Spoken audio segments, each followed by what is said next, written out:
Bonjour, soyez les bienvenus sur ma chaîne.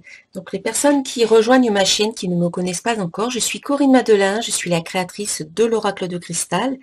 Je suis également thérapeute holistique, donc je vous accompagne sur le chemin de votre bien-être avec mon oracle et au cours de différentes consultations que je peux vous proposer sur mon site internet. Donc je vous propose de découvrir aujourd'hui les énergies pour le mois de juin. Donc je tiens à rappeler qu'il s'agit ici d'un tirage général. Donc certaines personnes ne se retrouveront peut-être pas dans ce tirage, donc ça n'est pas grave. Vous pouvez peut-être également regarder la vidéo qui concerne votre ascendant ou même votre signe lunaire. Alors comment est-ce que vous faites Souvent on me demande comment je fais. Eh bien oui, vous pouvez trouver sur internet des sites qui vous calculent votre thème astral à partir de votre date de naissance et de votre lieu de naissance. On peut vous indiquer votre signe solaire, bien entendu, puis votre signe ascendant et votre signe lunaire également. À partir de ça, quand vous connaissez vos signes, eh bien vous allez regarder si vous êtes par exemple ascendant Capricorne, eh bien vous regardez la vidéo qui concerne le signe du Capricorne. Vous aurez peut-être des éléments qui vous aideront, qui compléteront un petit peu le tirage de votre signe solaire. Et également, si vous avez par exemple la Vierge, la Lune en Vierge, eh bien regardez la vidéo qui concerne la Vierge et vous aurez des éléments, un complément d'information. Voilà. Et même si vous regardez ces 3 vidéos, il se peut que vous ne vous retrouviez pas dans ces tirages-là parce que il s'agit d'un tirage général. Donc, il va concerner peut-être certains signes, mais peut-être pas la globalité. Donc, je préfère le préciser parce que parfois, on me met des commentaires qui me disent que le tirage ne correspond pas du tout. Mais oui, c'est vrai, il y a une possibilité que cela ne résonne pas pour vous ou ne corresponde pas. Voilà. Ensuite, vous pouvez demander un tirage personnalisé si vous souhaitez quelque chose qui vous corresponde totalement.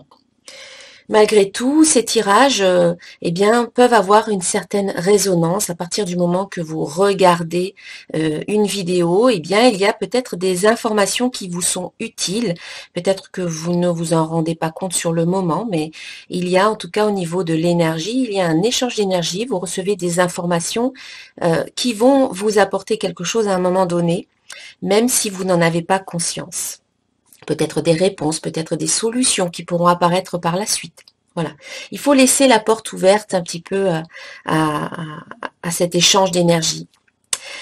Voilà, on passe au tirage. Et voici donc le tirage pour les scorpions, les ascendants scorpions et les personnes qui ont la lune en scorpion dans leur thème astral.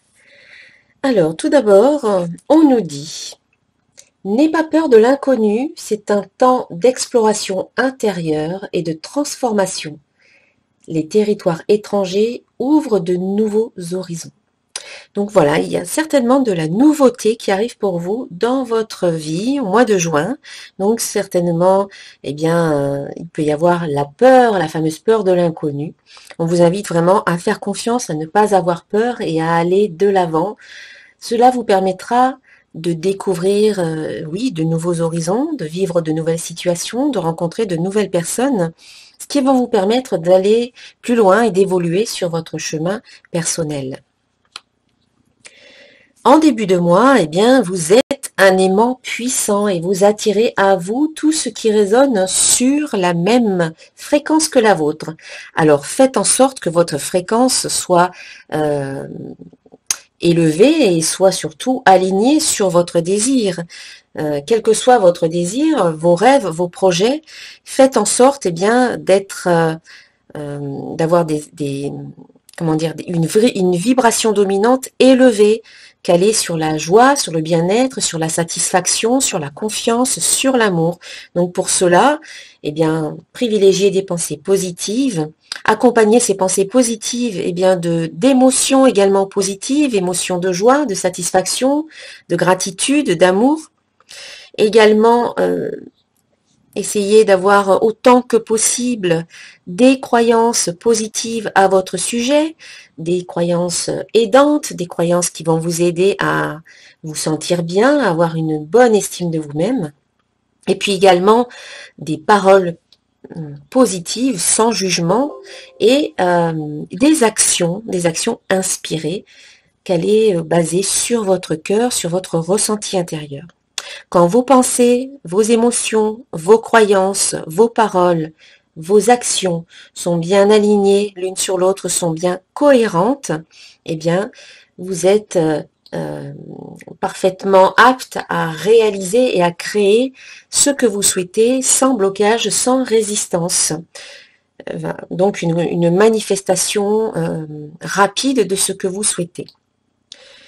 Voilà, donc un petit rappel en ce début de mois, vous allez attirer à vous peut-être plus rapidement que d'habitude, voilà, vous verrez. En milieu de mois, on vous invite à faire confiance. Là, j'ai confiance en moi et en mes capacités.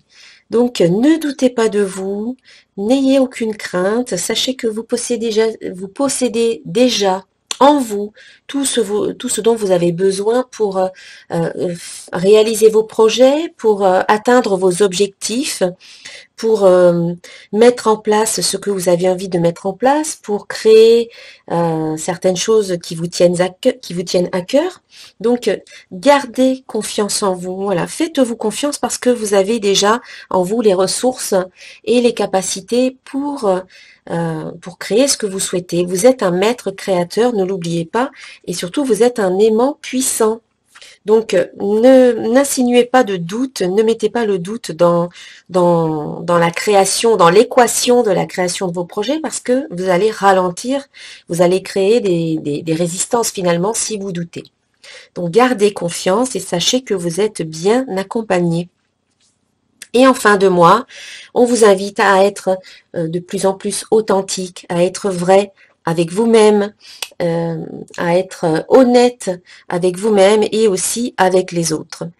Donc un petit peu comme je le disais auparavant, là on a vraiment un alignement, vous êtes en phase, là les chakras sont bien alignés et vous êtes vraiment en phase et bien aligné sur vos désirs, sur vos projets, sur ce que vous avez envie de créer et de vivre. Donc en fin de mois, on vous invite vraiment à vous centrer sur vous et peut-être à ne plus à ne plus répondre à l'appel des autres aussi facilement pour leur faire plaisir, pour vous sentir aimé ou pas rejeté, etc.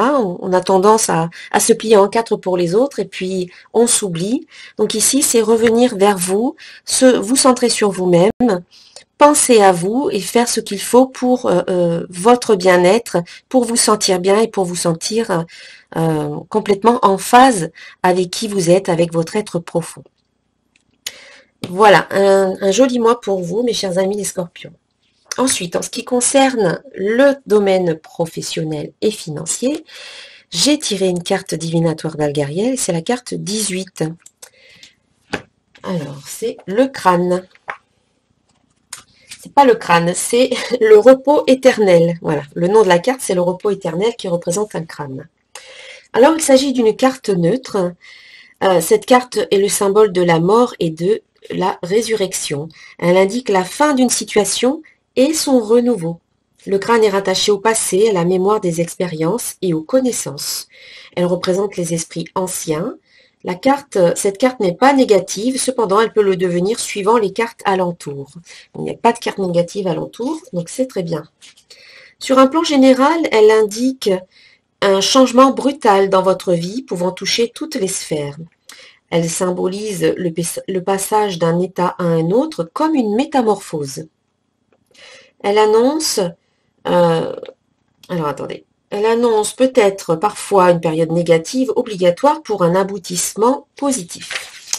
Et puis sur un plan professionnel, elle symbolise par exemple pour un employé la fin d'une collaboration avec l'employeur. Pour un employeur ou un travailleur indépendant, cette carte signifie la fin de son activité. Dans les deux cas, le crâne indique cette étape obligatoire pour pouvoir passer à autre chose de positif. Voilà, pour moi c'est une carte positive parce qu'elle annonce comme une métamorphose, comme la chenille qui devient papillon. Et parfois c'est pas toujours facile de passer d'un état à un autre, mais c'est toujours pour aller vers le meilleur, vers ce qu'il y a de mieux par la suite, vers du positif. Donc au niveau professionnel, certainement des changements peut-être inattendus, peut-être radicaux, mais qui seront pour votre bien. Ensuite, Sur le plan émotionnel, affectif, une carte tarot des 4 vérités. Et c'est la carte numéro 9, la sagesse du temps. On a un joli sablier ici. Hop. Et une coupe centrale. Alors, c'est la carte numéro 9. Donc, le symbole qui concerne le plan émotionnel, c'est le phare et le dauphin. Donc, cette carte t'invite à respecter la lenteur dans une relation qui avance avec prudence. Aucune expectative ou empressement n'est conseillé dans cette position. Tu dois faire tu dois faire confiance en ta lumière qui te conduira dans la bonne direction. Une attente, une pause sont les meilleurs atouts actuellement, même si tu es seul. Profite de cette accalmie pour allumer ta flamme intérieure d'amour qui te guidera tel un phare rayonnant dans la nuit. Le temps est ton allié. Le dauphin aussi est seul devant le phare et il se laisse guider par lui. Le message de ce symbole est de te laisser guider par la lumière de l'amour, même si tu n'as pas actuellement tous les enjeux pour partager l'amour avec l'autre ou les autres. Il s'agit ici de confiance en la sagesse du temps qui t'emmènera vers ce à quoi ton cœur aspire. Le symbole du phare en dit long puisqu'il rayonne davantage la nuit et nous laisse voir toute la beauté du silence et du calme qui se reflète finalement jusqu'au dauphin. Sache que malgré les ambiguïtés et les doutes qui peuvent ressurgir dans tes émotions ou tes relations, garde le phare allumé afin d'attirer vers toi l'amour tant espéré. Le temps est ton maître. Donc voilà, on ne désespère pas. Quelle que soit votre situation, restez patient et restez allumé. Voilà, restez ouvert parce que vous allez rayonner votre lumière et à un moment donné, cette lumière sera vue par quelqu'un qui sera, on va dire, quelqu'un d'approprié pour vous, qui vous conviendra. En attendant, patience. Voilà, et puis pour terminer, une carte, message de vie de Mario Duguay. Simplicité. Rien ne sert de tout compliquer. Tout ce que j'entreprends, je le fais avec mon cœur, dans l'abandon et l'humilité. Je cesse de voir la vie tel un fardeau et d'entrer dans la complexité du mental. Je délaisse ma personnalité qui veut prouver, contrôler, comprendre et m'éloigner de l'essentiel. Tout comme l'enfant, je découvre la vie avec émerveillement et simplicité. Voilà, un petit retour à la simplicité, ça fait toujours du bien. On se complique moins la vie, on n'est plus dans le mental et on est plus à l'écoute du cœur. Voilà, mes chers amis les scorpions, je vous souhaite un très très bon mois de juin et je vous dis à très bientôt. Namasté.